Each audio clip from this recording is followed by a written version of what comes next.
Bonjour à toutes et à tous.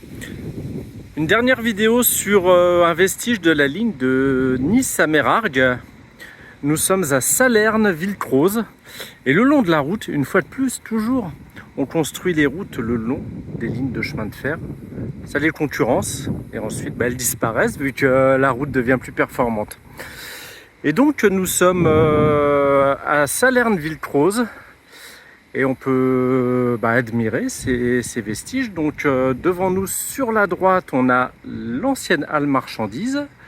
Sur la gauche, on a le bâtiment voyageurs ainsi que l'abri de quai pour les voyageurs.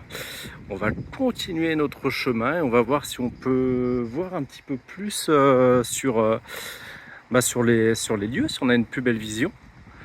Vous voyez la halle marchandise, elle est très belle. Bon, elle a été sûrement modernisée, hein. Donc cette ligne a été créée en 1888-89 de mémoire. Et elle aura fermé en 1950. Les derniers trains ici ont circulé en 1950. Ligne à voie métrique, donc écartement des rails de 1 mètre. On a déjà fait les gares de Sillan. Et puis quelques petits vestiges ferroviaires le long de la ligne. Et en voici un autre.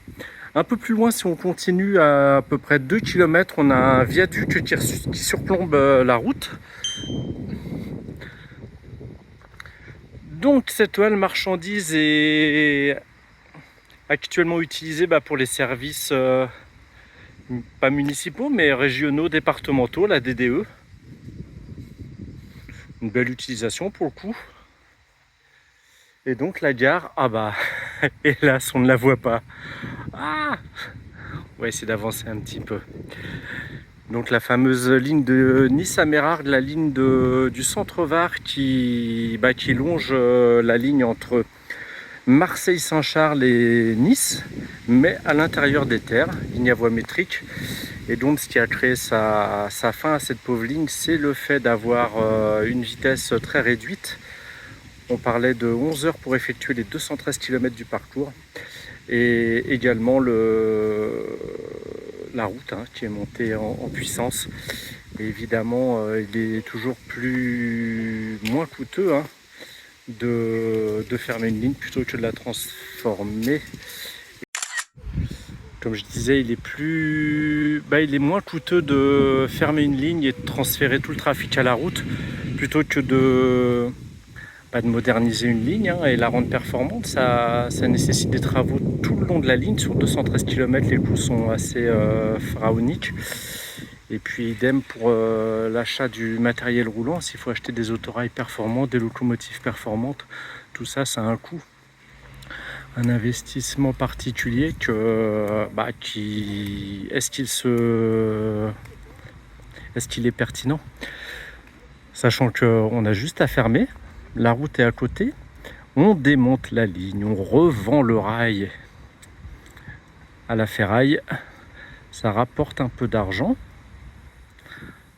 Donc c'est ce qui se passe dans notre pays, on a préféré miser sur la route, là où d'autres pays on a bien misé sur le rail. Et le souci qu'on a en France, c'est toutes nos voies métriques qu'on avait, qui ont quasiment toutes disparu à part le blanc-argent, le train d'Épingle et le Saint-Gervais-Valorcine. Donc la gare ici, qui est quand même assez grande, d'après ce que j'ai pu lire, c'était un terminus provisoire, le temps que la ligne soit totalement construite. Je vois de l'autre côté qu'on peut peut-être y accéder, on va essayer d'y aller. Nous suivons l'ancien tracé de voie. Mais hélas, il y a des grillages, on va pas pouvoir bien avancer devant la gare. On va essayer de voir de l'autre côté si on arrive à se faufiler un peu. On a quand même une petite vue sur l'ancien quai abri voyageurs. On va faire un petit zoom. Qui a été fermé, transformé. C'est bien fermé à clé, hélas. Et une petite vue sur la gare ici. Je vois pas du tout l'écran. Si, voilà. La gare. Comme je vous le disais, c'est un terminus provisoire d'après ce que j'ai pu lire. le temps que la ligne soit construite de bout en bout. On peut quand même imaginer l'ensemble ferroviaire assez important. Vous voyez, entre l'abri voyageurs et la gare, l'espace qu'il peut y avoir. Donc on imagine bien qu'il y avait 2 voies. Et puis là où nous sommes, au niveau de la halle marchandise, l'ancienne halle marchandise, on peut imaginer aussi qu'il y avait plusieurs voies, peut-être un triage ou juste un faisceau de voies, mais au moins une voie là où nous sommes qui desservait la halle marchandise, peut-être une de l'autre côté, je ne sais pas. Je vais essayer de trouver des photos et je vous les posterai. C'est bien dommage, hein, tout est malheureusement bien calfeutré. On voit que très peu de parties de la gare. Ce qui est dommage, c'est qu'il n'y a plus sa plaque émaillée. On voit l'emplacement, mais la plaque émaillée n'est plus là. Ça donne tout de suite un peu de cachet. Je ne sais pas ce que vous en pensez.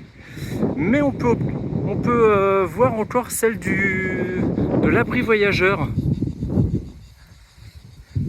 Est-ce qu'on peut voir Salerne-Villecroze? Je ne sais pas si vous arrivez à bien le lire. Hop, je zoome.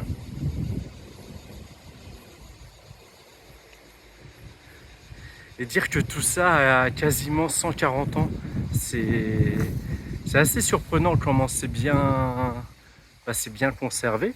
Certes, ça a été entretenu, mais il y a quand même une construction qui, à la base, est solide. On peut voir un petit peu la cour devant la gare qui est fermée. Je vois que c'est marqué complexe jeune, une école, un centre de jeunesse. Bon, je suis un peu déçu, je pensais qu'on aurait pu la voir un peu plus en détail. On va essayer ici. Ah, c'est vraiment fermé pour le coup. Si vous avez j'ai réussi à trouver un site Wikipédia et un autre site parlant de la ligne et de la gare de Salerne-Villecroze. Si vous avez d'autres, tout simplement d'autres anecdotes, n'hésitez pas. Je suis preneur. Et j'aurais bien vu ouvert cette petite gare, c'est dommage. Donc je suis preneur de vos anecdotes. N'hésitez pas à commenter, comme toujours, à partager et à liker. Je ne peux pas utiliser le drone. Nous sommes en agglomération. J'ai dû supprimer plusieurs vidéos suite à ça. Il y en a une qui est peut-être restée, mais on verra ce qu'il en sera.